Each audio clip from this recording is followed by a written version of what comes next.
그 은혜가 그 능력이 여러분 모두에게 임하기를 주님의 이름으로 축복합니다. 요새 날씨가 너무 춥지요. 저도 그 추위를 좀 많이 탄다 요새 그런 생각을 합니다. 제 방에 들어가면은 이 방이 따뜻하게 사무실에 들어가면은 데워지는데 한 30분쯤 걸려요. 그러니까 그 데워질 때까지 서성서성 왔다 갔다 합니다. 앉아 있는 것보다는 서서 왔다 갔다 하는 게 좀 추위에 그래도 좀 적응하기가 나은 것 같아서 여러분들 매일 삶의 자리에서 이 추위 속에서 혹독한 상황 가운데서 일하시는 분들도 여럿 계실 텐데 하나님께서 여러분들 따뜻하게 보호하시고 건강 상하지 않도록 여러분들을 인도해 주시기를 간절히 바랍니다. 이제 오늘 여러분들과 함께 나눌 말씀은 고린도전서 1장의 말씀입니다. 이 고린도전서를 읽으면서 우리는 교회에 대해서 다시 한번 생각을 합니다. 교회 그러면 여러분 어떤 생각이 듭니까? 하늘의 평화가 넘치는 곳이야. 사랑과 용서가 가득한 곳이야. 세상과는 달라라고 하는 생각을 우리는 우선적으로 하게 되지요. 그런데 우리가 발 딛고 있는 세상의 교회들을 보면은 꼭 그런 것만은 아닌 것 같다. 이런 그 생각을 할 때가 얼마나 많습니까? 때로는 세상보다 더 치열하게 다투고 그리고 작은 차이 때문에 등을 돌리기도 하고 갈등이 끊이지 않는 그런 교회들을 우리는 종종 보지 않습니까? 얼마나 안타까운지 모릅니다. 얼마나 마음 아파요. 그런데 오늘 성경 본문에 등장하는 고린도 교회가 바로 그런 교회였다라고 하는 것이지요. 여러분, 고린도 교회는 사도 바울이 눈물과 기도로 세운 교회입니다. 성령의 은사가 가득했고요. 지적으로 뛰어난 사람들이 많았고요. 부자들도 많았습니다. 활기찬 공동체가 되는 게 너무나 당연했습니다. 그러나 들려오는 소식은 이런 기대와는 정반대되는 그런 모습이었지요. 지금 사도 바울이 뭐라고 이야기를 합니까? 너희들의 이야기를 들으니 나는 바울파다, 나는 아볼로파다, 나는 베드로파다, 이렇게 이야기를 하는 사람들이 있다는 거예요. 심지어는 다 필요 없고 나는 그리스도파다 이러면서 4갈래 5갈래로 교회가 분열되어 있다라고 하는 이런 이야기를 듣고 있는 것입니다. 여러분, 오늘 우리는 이 분열의 현장을 향하여서 미어지는 그런 그 사도 바울의 간절한 바람을 우리는 보게 됩니다. 그리고 하나님께서 교회를 향해서 주시는 본질적인 처방전이 무엇인지를 또한 발견을 하게 됩니다. 여러분, 오늘 저는 여러분들과 함께 하나님께서 교회에 주시는 본질적인 처방이 무엇인지를 꼭 함께 붙잡고 그것을 마음에 새기고자 합니다. 여러분, 그게 뭘까요? 그것은 바로 세상의 지혜가 아니라 십자가의 도다, 이렇게 말씀을 해주고 있는 거지요. 그래서 이 십자가의 도를 붙잡고 생명의 공동체로 우리가 새로워지고 그리고 하나님의 은혜 가운데 힘차게 생명과 복의 길을 걸어가는 그런 공동체가 되기를 소원하면서 오늘 말씀을 좀 보도록 하겠습니다. 먼저 우리가 좀 살펴보고자 하는 것은 고린도 교회가 왜 이렇게 나뉘게 되었을까? 그 진단을 한번 해볼 필요가 있습니다. 오늘 12절 말씀에 보면은 이제 고린도 교회 성도들은 각자 자신이 따르고 있는 지도자들의 이름을 앞세우고 있지요. 이 지도자들을 따르는 이유가 어디에 있는 걸까? 그 까닭이 어디에 있겠습니까? 그것은 바로 교인들은 겉으로 드러난 지도자의 매력을 중시했구나라고 하는 사실을 발견하는 겁니다. 자, 이를테면은 아볼로를 한번 보십시오. 아볼로는 알렉산드리아 출신이었는데 아볼로에 대해 성경은 이렇게 이야기를 합니다. 그는 언변에 매우 뛰어난 사람이었다. 그는 아주 굉장히 세련된 화술로 또 지적인 그런 그 능력을 가지고 그의 설교에다 그것을 다 쏟아 부었던 사람입니다. 그러니까 그의 설교를 들으면 듣는 사람들마다 이야, 정말 기가 막히구나, 이런 그 이야기를 했던 거죠. 여러분, 베드로를 따르는 사람들은 어떠했을까요? 베드로가 예수님의 수제자였다라고 하는 사실을 자랑했습니다. 그의 외적인 권위를 최고로다 여겼다라고 하는 그런 이야기입니다. 여러분, 그런데 우리가 생각을 해보면은 바울이나 아볼로나 베드로나 이런 사람들이 교인들에게 너희는 나뉘어져야 된다, 나를 따르는 사람이 되어야 된다, 이렇게 이야기했겠습니까? 여러분, 그러지 않았습니다. 이들은 모두 신실한 하나님의 종들이었습니다. 문제는 어디에 있었느냐? 성도들이 복음의 본질보다는 복음을 전하는 스타일, 복음을 전하는 독특한 개인의 매력에 빠져버렸다라고 하는데 문제가 있는 것입니다.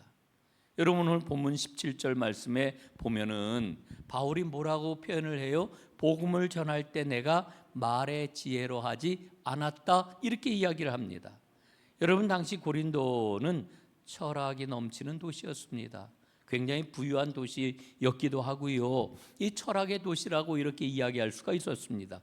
사람들은 뭐를 가지고 사람들을 판단했냐면은 저 사람이 얼마나 말을 잘하나, 얼마나 논리적으로 말하나, 수사학적으로 얼마나 화려한가, 뭐 이런 것들을 보면서 열광을 했다라고 하는 거지요. 다시 말씀을 드리면은 이 고린도에 있는 사람들은 이 복음을 진리로 받아들인 것이 아니라 자신들의 지적인 허영심을 채워주는 철학적 논쟁거리로 이 말씀을 받았던 것입니다. 여러분, 오늘날도 아유, 내 취향에 맞는 설교야, 나한테 딱 맞아, 내 취향에 맞는 목사님이야, 혹은 목회자들은 내 수준에 맞는 교인들이야, 만약에 이렇게 생각하고 사람들을 바라본다라고 하면은 여러분, 옛날 고린도인들하고 다를 바가 없는 거예요. 예? 여러분, 겉으로 드러나는 이런 그 문제들에 집중하고 그런 것을 쫓다 보면은 자연스럽게 어떤 것들이 나타날까요? 나는 옳다, 너는 틀렸다, 이런 판단, 예? 이런 규정, 이런 것들이 앞서게 되는 거지요. 이게 바로 말의 지혜가 가져오는 비극인 것입니다. 복음이라고 하는 알맹이는 사라지고 그것을 감싸고 있는 포장지를 가지고 싸우는 이와 같은 상황이 고린도에서 벌어지고 있는 것이지요. 사랑하는 여러분, 내가 좋아하는 게 최고라고 하는 시대 속에서 우리는 살아가고 있어요. 내가 좋아하는 게 최고지, 응? 내가 기뻐하는 게 최고지. 그런데 문제는 어디에 있느냐 하면은 내가 좋아하는 것, 내가 기뻐하는 게 최고라고 하는 이와 같은 풍조가 어디까지 들어왔어요? 교회까지 들어왔어요. 교회까지. 그게 교회 안에서 지금 관철이 되고 있단 말이죠. 여러분, 이게 저는 뭐 다른 여러 요인들도 있습니다만은 오늘날 교회가 생명력을 잃어가는 중요한 요인 가운데 하나다, 이렇게 생각을 합니다. 여러분, 이런 상황 속에서 사도 바울은 10절 말씀을 통해 가지고 간곡하게 호소하고 있지요. 형제들아, 너희를 권하노니 모두가 다 같은 말을 하고 너희 가운데 분쟁이 없이 같은 마음과 같은 뜻으로 온전히 합하라, 이렇게 말씀을 합니다. 온전히 합하래요. 예? 다 같은 말, 같은 마음, 같은 뜻 가지고서 온전히 합하라, 온전히 합하라, 이렇게 말씀을 주고 있어요. 여러분, 여기에서 온전히 합하라 하는 이 말은 헬라어 단어로 카르티조라고 하는 이와 같은 단어를 사용을 합니다. 카르티조가 아니라 카타르티조, 카타르티조라고 하는 이와 같은 단어를 사용을 하는데, 이 카타르티조라고 하는 말은 매우 특별한 의미를 갖고 있습니다. 언제 이 말을 썼느냐? 어부들이 그물질을 하고 난 다음에 그물을 다 거두어들이고 보면 그물이 막 이렇게 해지거나 구멍이 나거나 이랬을 때 그물을 기울 때 사용하는 단어가 카타르티조라고 하는 단어예요. 또 한 가지, 뼈가 부러졌을 때 부러진 뼈, 어긋난 뼈, 아유, 이 뼈 얘기를 하니까 우리 저 최화량 장로님이 눈에 띄네. 예? 이 골절된 뼈가 여러 조각이 났을 때 이거를 맞추는 때 사용하는 단어가 카타르티조라고 하는 이와 같은 단어입니다. 여러분, 부러진 뼈를 맞출 때 무지하게 아파요. 경험해 본 분만이 합니다. 제가 작년인가요? 이 발목에 골절이 되었을 때 몇 조각이 났잖아요. 이거를 이제 한양대병원에 갔더니 사진을 찍고 이제 뼈를 맞추는데 그 뼈를 그 과장입니까? 그 교수님이 맞추는 게 아니라 밑에서 배우는 사람들, 그 인턴 다음에 레지던트지요. 레지던트들이 둘이 붙어가지고 이제 뼈를 맞추는데 맞추라고 맞췄는데도 아프더라고요. 근데 한 번 맞췄는데 이제 다 끝났는 줄 알았는데 조금 있더니 아우 다시 한번 봐야 되겠어요 이러는 거예요. 그래서 또 이제 마취를 하고 그 맞추는데 뼈를 맞추는데 두 번째 마취를 했더니요 막 속이 너무너무 힘들고 메스꺼 와가지고 이게 끝났는 줄 알았어요. 그랬더니 조금 있다 또 와가지고 한 번만 더 가셔야 되겠습니다 이러는 거예요. 이야. 근데 그때는 이제 내가 이게 마취가 어려우니까 마취를 안 하고 그냥 했어요. 그냥 맞췄는데 세상에 얼마나 아픈지 저는 참느라고 참았는데 제가 막 아프다고 뭐 야단하는 거라는 그 소리가 막 아주 메아리 쳤다고 그래요. 예? 여러분이 뼈 맞추는 거 정말 고통스러운 일입니다. 예? 여러분 온전히 합하라 하는 말씀을 오늘 우리에게 주고 있는데 이 말은 단순하게 싸우지 말고 그저 대충 좋게 지내라 하는 그런 말씀이 아니에요. 부러진 뼈를 맞추는 그런 고통을 감수하고서라도 다시 생명이 흐르는 유기적인 그런 하나의 몸을 회복해라 하는 엄중한 명령이에요. 예? 엄중한 명령. 여러분 부러진 것 다시 맞추는 그 고통이 얼마나 큰지 몰라요. 그런데 그렇게 다 맞추고 나게 되면은 놀라운 은혜가 있다는 거지요. 여러분 한번 그림 한번 보겠습니다. 도자기 그림 한번 띄워 주시기를 바랍니다. 예. 방송실. 예. 일본에 가면은요. 그 도자기가 이렇게 그 수선하는 기법이 있는데 이걸 킨즈키 수법이라고 이렇게 이야기를 해요. 보통 우리는 아끼던 그릇이 깨지거나 도자기가 깨지면은 아유 이제 쓸모없네, 아유 속상하지만 내다 버려야지 다 버리잖아요. 그런데 일본의 도자기 장인들은 이 깨진 도자기를 버리지 않고 다시 모아요. 그리고 온나무 아시죠? 이 온나무 진에다가 금가루를 섞어가지고 그 깨진 틈을 이어 붙인다는 거예요. 이게 킨즈키 기법인데 그 결과가 놀라운 거예요. 그 깨진 틈 사이로 마치 금빛 힘줄이 흐르는 것 같은 세상에서 단 하나밖에 없는 예술 작품으로 다시 태어난다라고 하는 거지요. 깨지기 전보다 오히려 훨씬 더 비싼 값에 거래가 되기도 하고 그런다고 그래요. 저는 이 킨즈키 기법을 보면서 이게 바로 카타르티조의 은혜로구나. 온전히 합하게 될 때에 하나님께서 베푸시는 은혜가 이와 같구나. 예, 이제 그림 지어주셔도 됩니다. 여러분 교회는요, 공동체는 때로는 고린도 교회처럼 분열되고 서로 상처를 주고받음으로 말할 수 없는 골이 패일 수가 있어요. 그러나 예수님의 십자가 사랑을 가지고 그 틈을 카타르티조 할 때 하나님께서는 그 틈을 금과 같이 빛나게 해주시는 것이지요. 여러분 세상은 이렇게 하나가 되었을 때에 깨진 흔적을 보는 게 아니라 그 사이로 흐르는 아름답고 영롱한 하나님의 사랑을 보게 되는 것이지요. 여러분 이 은혜가 우리에게도 가득할 수 있기를 간절히 바랍니다. 그런데 기억할 게 있어요. 아까도 말씀을 드렸습니다마는 카타르티조 한다는 게 쉽지가 않아요. 나와 생각이 다른 사람 용납하는 게 쉬워요, 어려워요? 정말 어려워요. 뼈를 맞추는 것 같은 아픔과 고통이 따르게 마련이에요. 내 주장을 꺾고 상대방을 품는다라고 하는 것은 말처럼 쉽지가 않아요. 그물을 깁는 것과 같은 인내가 필요해요. 그러나 이 카타르티조를 해야 우리는 고기도 잡을 수 있고 온전하게 움직일 수도 있는 것이지요. 여러분, 그러면 우리가 어떻게 이 아픔을 감수하고서 하나가 될 수 있을까? 어떤 분이 얼마 전에 저한테 그런 이야기를 해요. 아유 목사님, 내가 내 힘 가지고 뭔가를 할 수 있다고 생각을 했는데 은혜를 깨닫고 보니 그게 아니네요. 그게 아니네요.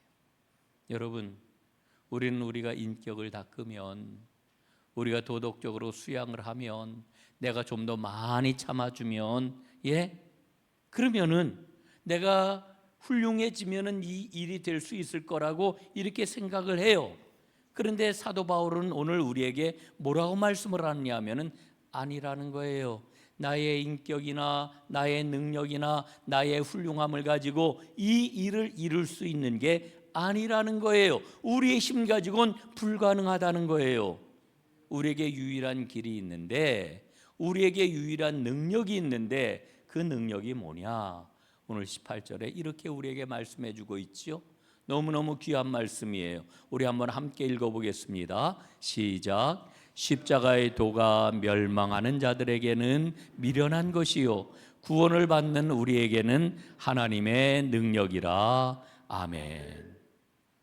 여러분, 정말 짧은 구절이지만 이 말씀 속에 우리의 신앙, 우리의 인생의 모든 것이 다 담겨 있습니다.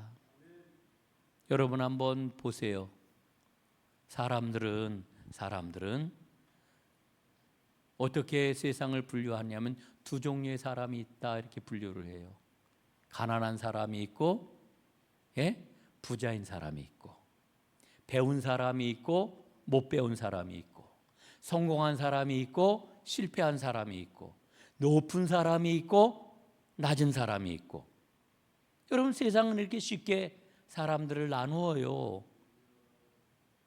여러분, 그런데 오늘 성경 말씀을 보니까요, 하나님도 사람을 두 종류로 나누고 계시는구나 이렇게 깨달아요. 하나님이 어떻게 나누셔요? 멸망하는 자가 있고 구원받는 자가 있대요. 멸망하는 자가 있고 구원받는 자가 있대요. 여러분, 멸망하는 자와 구원받는 자를 가르는 그 기준이 무엇일까요? 십자가래요. 십자가가 멸망하는 자, 십자가가 구원받는 자 이렇게 가른다는 거예요. 여러분, 우리 믿음의 사람들은 누구나 다 십자가를 너무나 좋아하잖아요. 십자가를 사랑하잖아요. 그런데 오늘 성경 말씀을 보면서 깨달아요. 그 십자가를 바라보는 눈이 확연하게 다르구나. 첫 번째는 세상이 바라보는 눈이 있어요. 세상이 바라보는 십자가는 어떻습니까? 미련한 거예요. 미련한 거. 세상에 이런 미련한 게 있나? 세상의 지혜, 말의 지혜를 추구하는 사람 눈에는 십자가가 너무너무 미련한 거예요. 여러분, 실제로 예수님 당시에 고대 사회에서 십자가는 가장 흉악한 범죄자가 매달리는 저주의 형틀이었잖아요. 실패의 상징이에요. 수치의 상징이에요. 무력함의 상징이에요. 무능함의 상징입니다. 사람들은 이렇게 이야기를 했어요. 아니, 세상을 구원할 신이 저주받은 나무에 달려 죽는다고? 그렇게 무기력하게? 여러분, 헬라 사람들은 똑똑한 걸 추구하는 사람들이었어요. 지식적인 걸 추구하는 사람들이겠어요. 그러니까 그 똑똑한 헬라 사람들에게 십자가는 말도 안 되는 헛소리지요. 여러분, 유대인들은 뭘 추구했습니까? 기적과 표적을 구했어요. 기적을 바라는 바리새인들을, 기적을 바라는 유대인들에게 십자가는 걸림돌이었다라고 하는 겁니다. 오늘도 저는 마찬가지라고 생각을 해요. 사람들은 얘기를 하죠. 아니, 내 힘 가지고 성공해야지, 내 힘 가지고 성취를 해야지, 무슨 누가 대신 나의 죄를 사해주고 무슨 누구를 대신해 가지고 구원을 받고 복을 받아. 그게 말이 돼? 과학적으로 맞냐고. 경제적으로 계산이 나오는 거야? 그게 합리적인 처방이야? 여러분, 세상은 이렇게 조롱하는 거예요. 그런데 믿는 자, 구원을 얻는 우리에게 십자가는 뭡니까? 하나님의 능력이에요. 하나님의 능력. 여러분, 왜 십자가가 능력일까요? 십자가는 인간의 모든 자랑을 침묵시키기 때문에 그래요. 십자가 앞에 서니까 바울의 지식도 아무런 소용이 없어요. 아볼로의 언변도 아무 소용이 없어요. 베드로의 권위도 아무짝에도 내놓을 명함이 되지 못한다는 거예요. 십자가 앞에서는 우리 모두가 죽을 수밖에 없는 죄인인 거지요. 여러분, 세상의 모든 지식을 다 갖고 있어도 아무리 똑똑해도 내 죄를 씻을 수가 없어요. 아무리 돈이 많아도 나의 죄를 해결할 수 없어요. 오직 십자가에 달려 피 흘리신 예수 그리스도의 보혈만이 우리의 죄의 문제를 해결할 수가 있어요. 이 사실을 깨닫는 그 순간, 십자가 앞에 나는 무력하고 십자가 앞에 나는 아무것도 아니라고 하는 것을 깨닫는 그 순간, 여러분, 하나님의 사랑이 내 몸 안에서 작동하는 것 아니겠습니까? 은혜가 임하는 것 아니겠습니까? 그 은혜를 체험할 때, 그 은혜와 사랑이 내 안에 있을 때에만 우리는 하나가 될 수 있는 능력을 가질 수가 있게 되는 거지요. 나는 바울파야. 아니, 나는 게바파야. 나는 아볼로파야. 이렇게 서로 싸우던 사람들이 십자가 앞에 진실로 서게 될 때에 부끄러워 고개를 들 수 없게 되는 것이지요. 예수님이 나 같은 죄인을 살리시기 위해서 저렇게 비참하게 찢기셨는데, 내가 고작 내가 가지고 있는 어떤 생각, 내 고집, 나의 자존심, 이런 것 때문에 형제를 정죄하고 형제를 판단했구나, 미워했구나, 깨달음이 우리에게 오는 것 아니겠습니까? 그럴 때에 부서진 뼈를 맞추는 고통을 감당하는 능력이 우리 안에 생긴단 말이에요. 사랑하는 여러분, 십자가는요, 이론이 아니에요. 여러분, 십자가가 무슨 이론이에요? 말이 안 되잖아요. 논리가 안 쓰잖아요. 말이 돼요?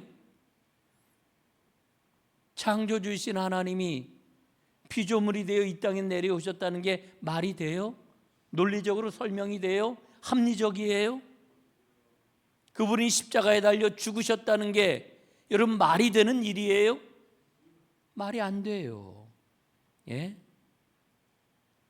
오직 그 끈질긴 하나님의 사랑을 체험할 때에만 우리는 그 사랑에 대해서 증언할 수 있는 거예요. 그 놀라운 하나님의 사랑을 맛보았을 때에만 하나님이 어떤 분이신지 입을 열어 이야기할 수가 있는 거예요. 사랑하는 여러분, 이 십자가를 통과하는 게 그래서 중요해요. 이 십자가를 통과함으로 그 사랑을 체험한 사람만이 나의 지혜를 주장하지 않아요. 내가 옳다고 주장하지 않아요. 여러분, 세상에 옳은 것들은 다 상대적이에요. 절대적으로 옳은 게 없어요.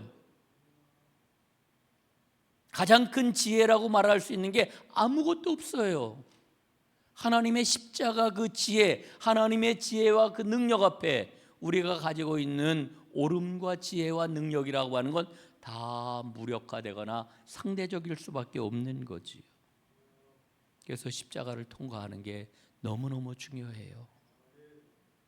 오늘 예배하는 여러분, 십자가를 통과하는 진정한 믿음의 사람들이 되시기를 간절히 바랍니다. 네덜란드의 거장 렘브란트라고 하는 화가가 있어요. 아주 세계적인 거장이지요. 이분이 그린 그림 가운데 십자가 세우기라고 하는 그림이 있어요.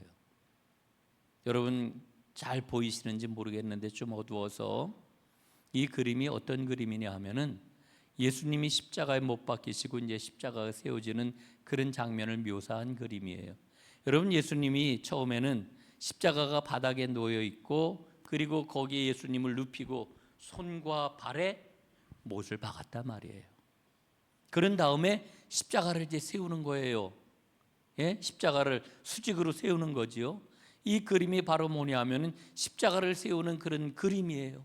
병사들이 이 줄을 당기면서 예수님의 십자가를 지금 세우고 있는 건데, 그런데 이 그림을 자세히 보면은 생뚱맞게 한 사람이 이 한가운데 그려져 있어요. 당시에 복장을 하고 있는 게 아니라 베레모를 쓰고, 이게 푸른 베레모라는데 잘 지금 보이지 않지요. 푸른 베레모를 쓴 이 16세기의 그러한 그 옷을 입은 한 사람이 그림 한가운데 그려져 있어요. 이 사람이 누구냐? 렘브란트예요. 렘브란트가 이 그림을 그리면서 자기의 얼굴을 이 한가운데다가 그려 넣었어요. 왜 그려 넣었을까요? 렘브란트가 이렇게 고백을 하고 있는 거예요. 2000년 전에 예수님을 죽인 것은 2000년 전 그 당시의 군인들, 예수님을 팔아넘긴 그 나쁜 사람들, 그 사람들만 예수님을 죽이는데 참여한 게 아니다. 오늘 나의 교만, 오늘 나의 욕심, 오늘 나의 죄, 오늘 내가 가지고 있는 편견, 나의 고집, 나의 욕망이 예수님을 십자가에 매달겠다라고 하는 고백이 이 그림 가운데 담겨 있는 겁니다. 그래서 렘브란트는 이 그림을 그리고 이렇게 사람들에게 고백했다고 그래요. 주님, 제가 주님을 십자가에 달았나이다. 여러분, 이 렘브란트처럼 자신의 마음에 십자가를 세운 사람, 십자가를 통과한 사람은 남을 정죄하지 않아요. 남을 규정하지 않아요. 남을 미워하지 않아요. 오직 그 십자가 앞에 무릎을 꿇고 예수 그리스도의 은혜를 노래하고 그 은혜를 자랑하게 되는 거지요. 내가 죽고 예수님이 사는 것, 이게 바로 십자가의 도입니다. 사랑하는 여러분, 오늘 우리는 우리 인생을 어떤 토대 위에 세우고 있는지요? 우리 공동체는 어떤 토대 위에 서 있는지요? 여러분, 세상이 추구하는 화려한 말의 지혜인가요? 아니면 진정한 생명을 가져오는 십자가인가요? 여러분, 사도 바울은요, 오늘 15절 말씀을 보니까요, 세례를 베풀 때조차 자신의 이름이 드러날까 조심조심하고 두려워하는 이런 모습을 우리에게 보여주고 있지 않습니까? 바울이 원하는 것은 오직 한 가지, 예수 그리스도와 십자가만 드러나기를 원합니다. 여러분, 이게 진짜 믿음이에요. 진짜 믿음. 사랑하는 여러분, 십자가를 바라볼 수 있기를 바랍니다. 세상 사람들은 미련하다고 이야기하지만 그 십자가에 담겨 있는 하나님의 능력이 오늘 나의 능력이 될 수 있기를 간절히 바랍니다. 이제 환경도 보지 말고 사람도 보지 말고 오직 그리스도의 십자가를 바라봄으로 십자가의 도가 우리의 삶 가운데 능력으로 임하고, 그래서 아름다운 간증으로 모든 것들을 연합하게 하고 영광 돌리는 하나님의 사람으로 우뚝 서는 우리 공동체의 모든 사랑하는 하나님의 사람들이 될 수 있기를 주님의 이름으로 축복합니다. 기도하겠습니다. 하나님 아버지, 고맙습니다. 오늘도 하나님 앞에 나와 예배하게 하시고 오늘 말씀을 마음에 새길 수 있도록 은혜를 허락해 주시니 진심으로 감사를 드립니다. 십자가의 도가 멸망하는 자들에게는 미련한 것이요 구원을 받는 하나님의 사람에게는 하나님의 능력이라 하셨으니, 하나님, 그 십자가를 꼭 붙잡고 앞을 향해 나아가는 하나님의 사람들 되게 하여 주옵소서. 그리하여 십자가 위에서 승리하신 그 주님이 우리 삶 가운데 부어주시는 승리의 은혜를 누리게 하여 주옵소서. 그 복의 길을 걸어가는 아름다운 간증자들이 다 되게 하여 주옵소서. 예수님 이름으로 기도드리옵나이다. 아멘.